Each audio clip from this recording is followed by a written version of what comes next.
परिश्रमाचा, smart वर्कचा, महिना creative कामाचा, कुंभ राशीच्या ज्योतिषप्रेमींनो, तुम्हाला एक प्रश्न विचारू का?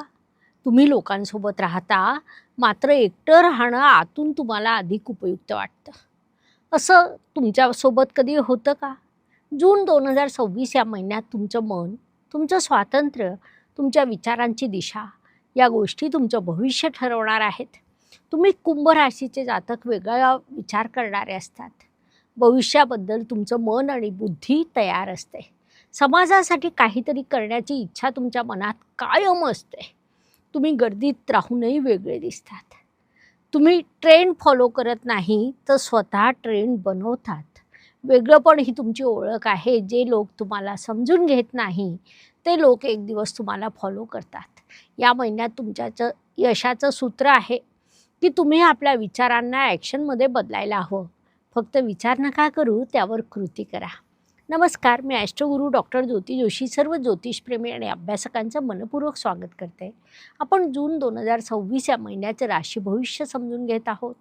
आज आपण कुंभ राशीसाठी हा महिना कसा असेल यावर सविस्तर चर्चा करणार आहोत. व्हिडिओच्या शेवटी मी तुम्हाला या महिन्यात करावयाचे विशेष उपाय सांगणार आहे. तसंच या महिन्यात टाळावयाच्या चुका आणि विविध दृष्टीने या महिन्यात तुमच्यासाठी असलेला स्कोर देखील मी तुम्हाला सांगणार आहे. त्यामुळे व्हिडिओ शेवटपर्यंत बघा. शास्त्रीय माहिती आवडल्यास व्हिडिओला लाईक, शेअर, सबस्क्राईब करा. बेल आयकॉन ऑन करा.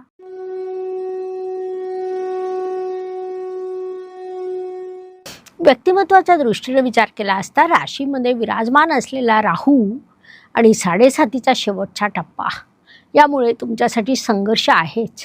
मात्र 2 जूनपासून गुरुदेवांची दृष्टी शनिदेवांवर पडणार आहे, ज्यामुळे संघर्षातून बरेच प्रश्न सौम्य होतील. बाकीचे प्रश्न तुम्ही आपल्या बुद्धिमत्तेने सोडवून पुढे प्रगती करून घ्याल. कारण तुमची कुंभ रास ही सर्व राशींमध्ये अत्यंत बुद्धिमान म्हणून ओळखली जाते आणि त्यामुळेच जून 2026 पासून तुमचं व्यक्तिमत्व अत्यंत सकारात्मक पद्धतीने प्रगती करणार आहे. या काळाचा सदुपयोग करा. कुंभ मंडळींनी या महिन्यात 5 चुका प्रामुख्याने टाळाव्या किंवा त्या गोष्टींच्या बाबतीत योग्य ती काळजी घ्यावी.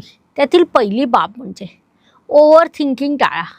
दुसरी बाब म्हणजे प्रत्यक्ष कृती न करणं. तिसरी बाब म्हणजे भावनांकडे दुर्लक्ष करणं. चौथी बाब म्हणजे लोकांपासून दूर राहणं आणि 5वी बाब म्हणजे सातत्य नसणं होय. या 5 चुकी तुम्ही टाळल्या किंवा या गोष्टींच्या बाबतीत योग्य ती काळजी घेतली तर हा महिना तुमच्यासाठी लाभदायक ठरू शकतो. धन, कुटुंब, वाणी या दृष्टीने विचार केला असता तुमचे राशी स्वामी शनिदेव स्वतः धनस्थानात विराजमान आहेत. पैसा येईल, परंतु त्यात सातत्य नसेल. अनेक वेळा उशिराने पैसा येईल. कुटुंबात एक प्रकारचा दुरावा जाणवेल. त्यामुळे संवाद वाढवा, कम्युनिकेशन वाढवा, जेणेकरून तो दुरावा कमी होऊ शकेल. तुमची वाणी लॉजिकल, परंतु वाणीला सौम्य ठेवणं देखील अत्यंत गरजेचं आहे, हे लक्षात घ्या. पराक्रम, परिश्रम, प्रवास या दृष्टीने कुंभ राशीसाठी मंगळदेवांची स्थिती महत्त्वाची ठरते, कारण ते तुमचे तृतीयेश आहेत. मंगळदेव या काळात तुमच्या तृतीय स्थानात विराजमान आहेत, जे अत्यंत शुभ बाब म्हणता येईल. त्यामुळे अर्थातच कामामध्ये नाविन्य येईल. नेहमीपेक्षा तुम्ही खूप लवकर काम पूर्ण करण्याचा प्रयत्न कराल.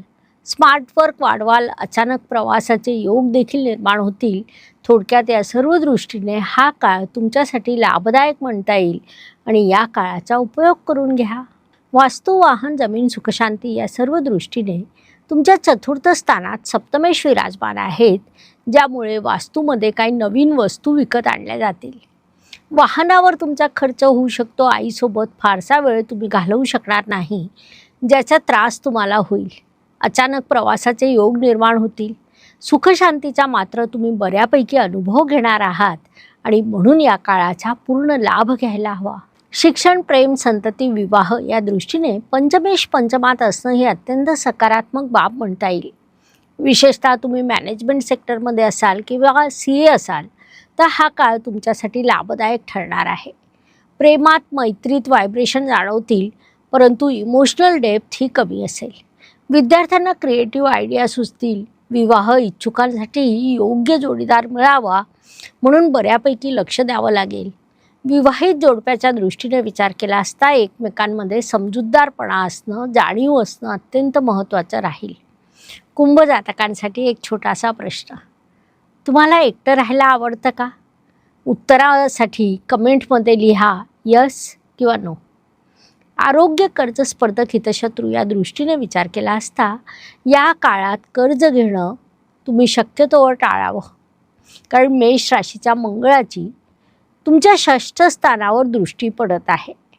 शत्रू तुमच्या दुर्लक्षाचा फायदा घेऊ शकतात. स्पर्धेत जिंकण्यासाठी फोकस वाढवणं आवश्यक आहे. ग्रह तुम्हाला बऱ्यापैकी सहकार्य करणार आहे. या काळाचा लाभ घ्यावा. नोकरी व व्यवसाय या दृष्टीने विचार केला असता नोकरी करणारे जे कुंभ जातक आपल्या कामामध्ये नाविन्य आणतील त्यांची स्तुती प्रशंसा केली जाईल, जिला आपण अत्यंत शुभ बाब म्हणू शकतो. व्यावसायिक जातकांच्या दृष्टीने फ्रीलान्सर, डिजिटल क्रिएटर यांच्यासाठी सर्वोत्कृष्ट काळ निर्माण होत आहे. तुम्ही टेक्निकल विषयाशी संबंधित व्यवसायात असाल, ऑनलाईन व्यवसायात असाल, क्रिएटिव्ह फील्डमध्ये असाल तर तुमच्यासाठी सुंदर काळ निर्माण होत आहे. थोडक्यात नोकरी व व्यवसाय या दोन्ही आघाड्यांवर हा महिना लाभदायक म्हणता येईल. या काळाचा उपयोग करून घ्यावा. महाभारतात भगवान श्रीकृष्ण नेहमी वेगळा विचार करत असत. विशेष बाब म्हणजे सामान्य नियम मोडूनही ते इतरांना योग्य मार्ग दाखवू शकले. कुंभ जातकांसाठी हाच खरा संदेश आहे की वेगळं असणं चुकीचं नाही. योग्य दिशेने प्रगती करा. ज्येष्ठ नागरिकांच्या दृष्टीने विचार केला असता तुम्ही मानसिक शांततेकडे लक्ष द्यावं. दररोज मेडिटेशन करावं. नवीन गोष्टी शिकण्याची इच्छा तुमच्या मनात निर्माण होऊ शकते, जी अत्यंत सकारात्मक बाब आहे. मात्र आरोग्याकडे देखील लक्ष द्या. महिला वर्गाच्या दृष्टीने विचार केला असता या काळात तुमचं स्वातंत्र्य वाढणार आहे.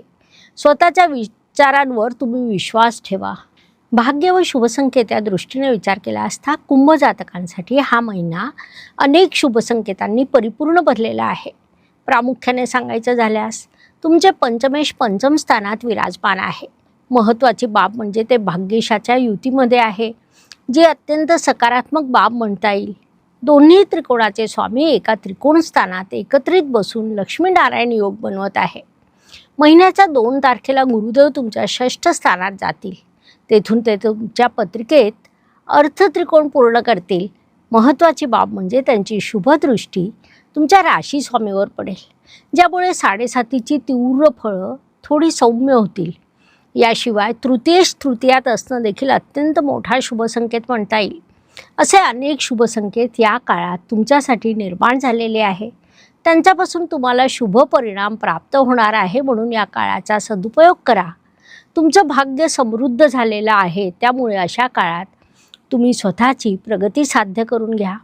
कर्माच्या दृष्टीने विचार केला असता कुंभ राशीसाठी पुन्हा एकदा मंगळदेवांची स्थिती महत्त्वाची ठरते, कारण ते तुमचे कर्मेश आहेत. मंगळदेव या काळात तुमच्या 3य स्थानात स्वतःच्या मूळ त्रिकोण राशीत विराजमान आहे. त्यामुळे अनेक प्रवास तुम्ही करणार आहात. त्या प्रवासातून तुमचा व्यवसाय, तुमचं करिअर समृद्ध होईल.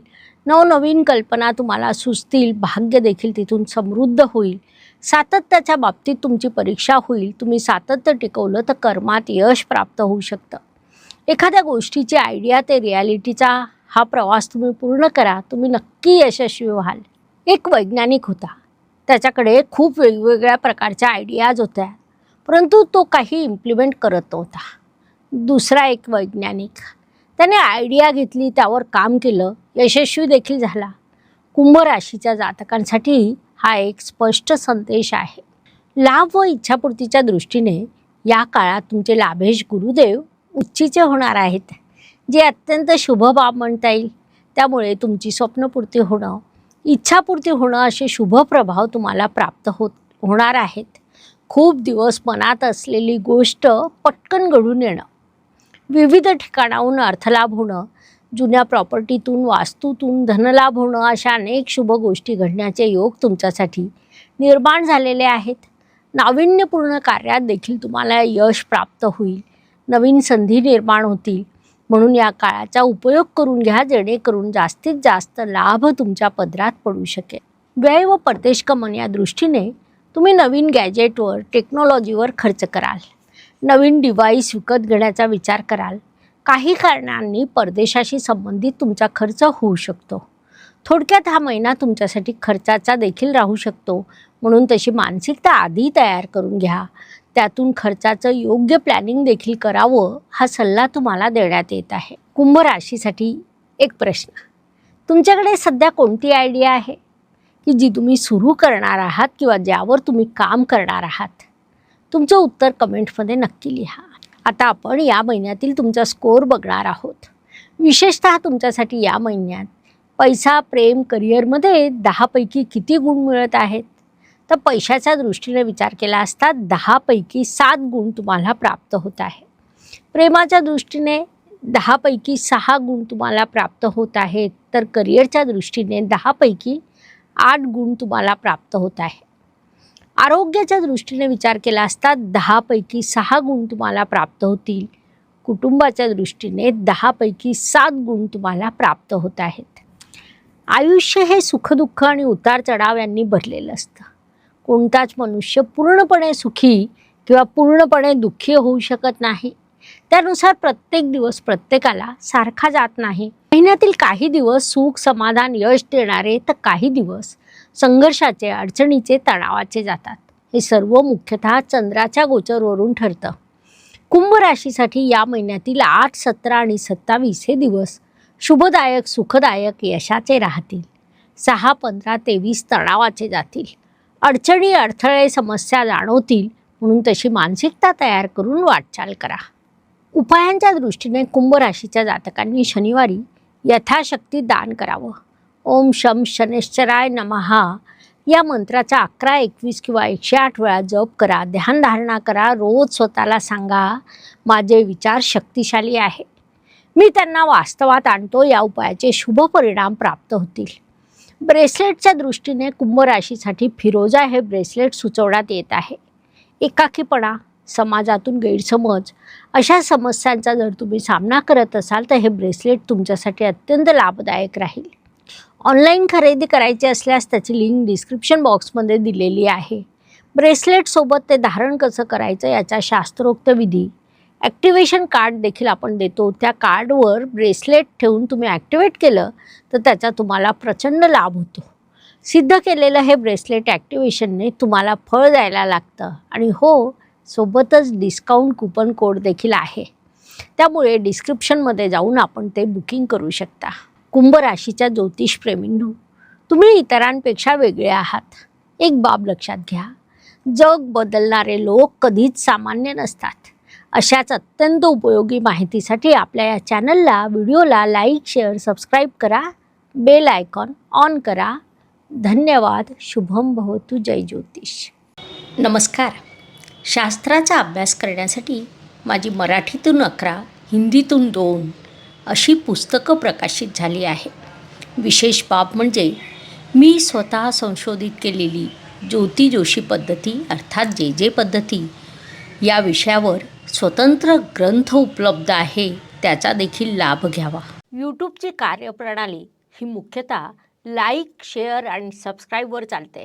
Please like, share and subscribe the channel. धन्यवाद. शुभम भवतु. जय ज्योतिष.